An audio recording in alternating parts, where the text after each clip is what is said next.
Did you know that 9 out of 10 people suffering from vertigo are being treated completely wrong? What's even more shocking is this. The real cause of your dizziness isn't where doctors are looking. It's hiding in a place you'd never expect. Felicity, 45, wrote to me just a week ago. Doctor, I've seen 12 different specialists. I've spent thousands of dollars on tests, MRIs, CT scans. They've given me medications that make me feel like a zombie. I've had maneuvers that only work temporarily. I've been unable to live normally for 3 years because I'm afraid vertigo will strike without warning. Yes, like Felicity. Have you ever felt the world spinning uncontrollably around you? If you've ended up vomiting from intense dizziness or live in constant fear that vertigo could hit at any moment, this video will completely change your perspective on what's really happening in your body. Studies show that 1 in 4 people will experience significant vertigo at least once in their life. But here's the alarming part. 80% of these cases become chronic because treatments focus on symptoms, not causes. Everything you've been told about Meniere's syndrome, inner ear problems, or the vestibular system is just the tip of the iceberg. The real cause lies in a connection that traditional medicine systematically overlooks. And by the end of this video, I'm going to reveal it to you in a completely unexpected way.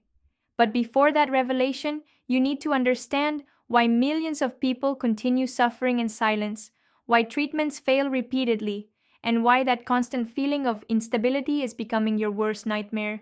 Oliver came to my clinic after 18 months of hell. "Doctor," he said, "I don't leave the house anymore. I quit my job because I can't concentrate.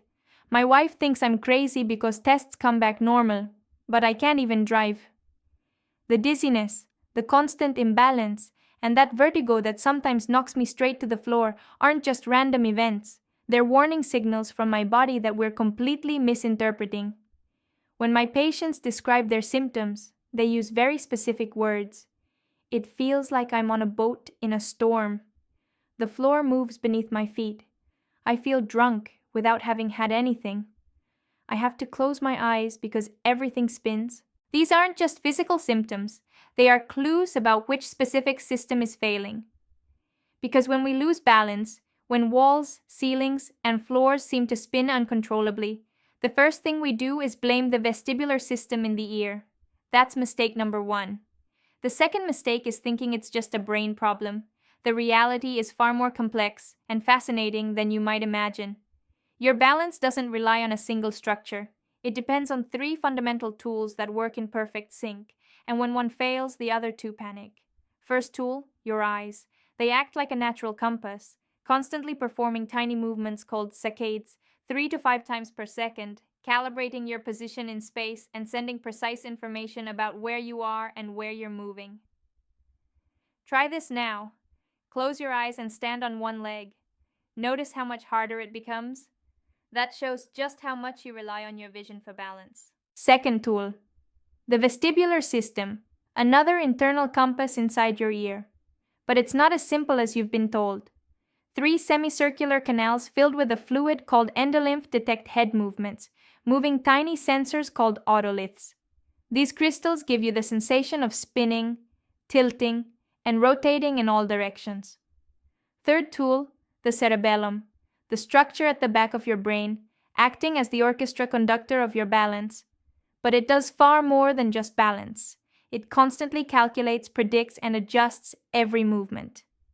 The cerebellum has more neurons than the rest of the brain combined, about 69 billion neurons versus 16 billion in the cerebral cortex. Here's what no one has explained before. When one of these 3 tools works perfectly, but the other 2 fail, it creates sensory discordance. Your eyes tell your brain one thing, your cerebellum another, and your vestibular system is screaming conflicting signals. It's like having 3 GPS devices in your car giving different directions at the same time. One says turn right, one says go straight, and the third says make a U-turn.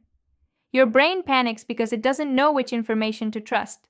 This sensory mismatch doesn't just knock you to the floor. It triggers panic attacks, fear, stress, nausea, and that terrible sense of impending doom. Anna told me, "Doctor, The other day I was at the supermarket looking at the top shelves, and suddenly I felt the ceiling collapse on me. I had to run out. I left my cart behind. People looked at me like I was crazy. Roberto said, "Every time I go up an escalator, I feel like I'm going to faint." It's that feeling of movement that doesn't match what my feet are sensing. But there's something even more important you need to know. Something that will change everything you thought about your condition. All these balance structures have one thing in common that traditional medicine completely overlooks. They are connected by something far more fragile and vulnerable than you could ever imagine. The eyes are literally part of the brain. They are an extension, a cerebral appendage.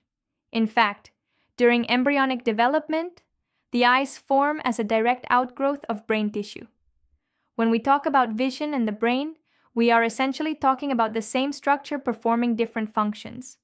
The optic nerve isn't really a peripheral nerve like the others. It's a tract of the central nervous system. That's why injuries to the optic nerve do not regenerate like other nerves. But the ear? The ear is a completely different story.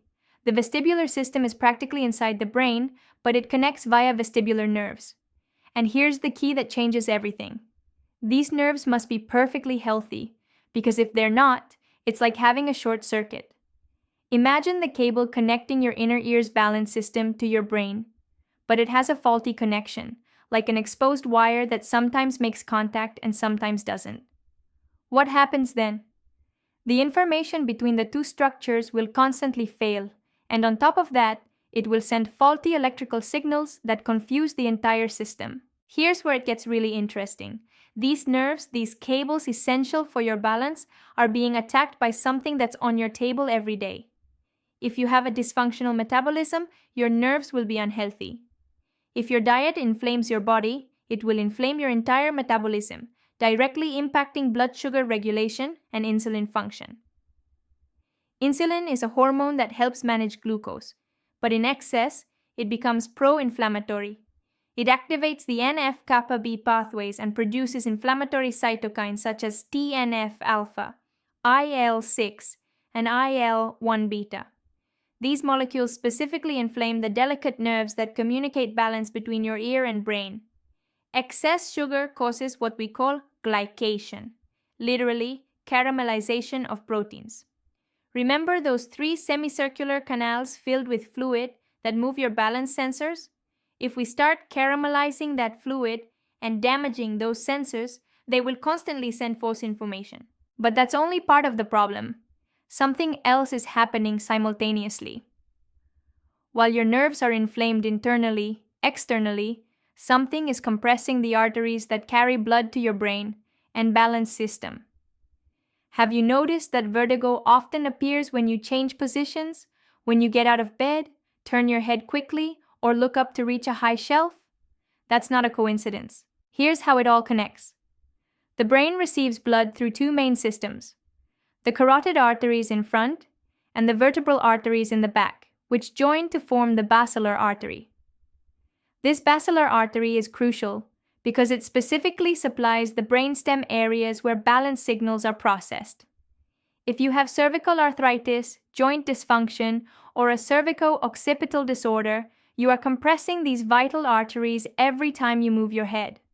Without sufficient blood flow and oxygen, your brain suffers as if your neck were constantly being squeezed. This leads to what we call hypoxic dizziness, dizziness from lack of oxygen. It also creates a double problem. Not only do you get dizzy from low oxygen, but toxins in the brain aren't flushed out, which increases dizziness. Meanwhile, essential energy substrates, glucose, oxygen, nutrients, don't reach the tiny functional units of balance, causing them to deteriorate and fail to regenerate due to lack of resources. Now here's the part no one expected. There's a connection so powerful it can instantly cut blood flow to the brain and ear, and it's in your mouth. The temporomandibular joint, TMJ, is the strongest in the body. Even the most delicate muscles can generate up to 90 kilograms per square centimeter of force. This allows us to chew everything thoroughly. But under chronic emotional stress, when energy is low, this manifests as bruxism, grinding or clenching your teeth. This creates 2 simultaneous problems. First, it cuts blood flow to the brain and ear by directly compressing the temporal arteries. Second, it compresses the trigeminal nerve, cranial nerve 5, which has direct connections to the vestibular nucleus in the brainstem. That's why there isn't a single patient with balance disorders who comes to my clinic whose mouth I don't examine. The connection between your jaw and your balance is direct and immediate. Here's the crucial question. Do you really have dizziness, imbalance, or vertigo? Or is it inflammation, neuroinflammation, lack of energy, a kind of emotional short circuit?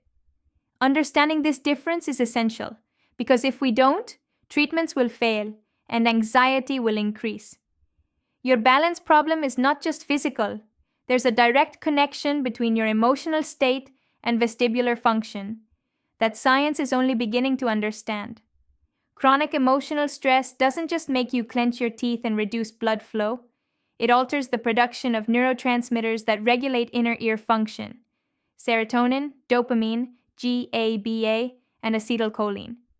All these brain chemicals have direct receptors in your vestibular system. When you live in a constant state of alertness, anxiety, or fear of vertigo, you create a vicious cycle. Fear of dizziness triggers more dizziness. Anxiety inflames the vestibular nerves further, and emotional stress perpetuates the physical problem. This explains why many people, even after resolving the vestibular issue with maneuvers or medication, still experience persistent instability, that feeling that something is off, that constant fear. Let's recap. Your vertigo isn't just an inner ear problem.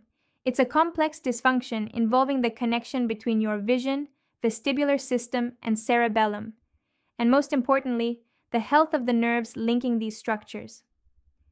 The solution isn't a pill nor an isolated maneuver, it's a comprehensive approach. Anti-inflammatory nutrition, cervical and jaw assessment, emotional stress management, and understanding that your physical and emotional balance are far more interconnected than you ever imagined. I'm Dr. Margaret Ellis. If you want me to make a video detailing the complete recovery protocol, leave me a comment. I'll see you in the next video.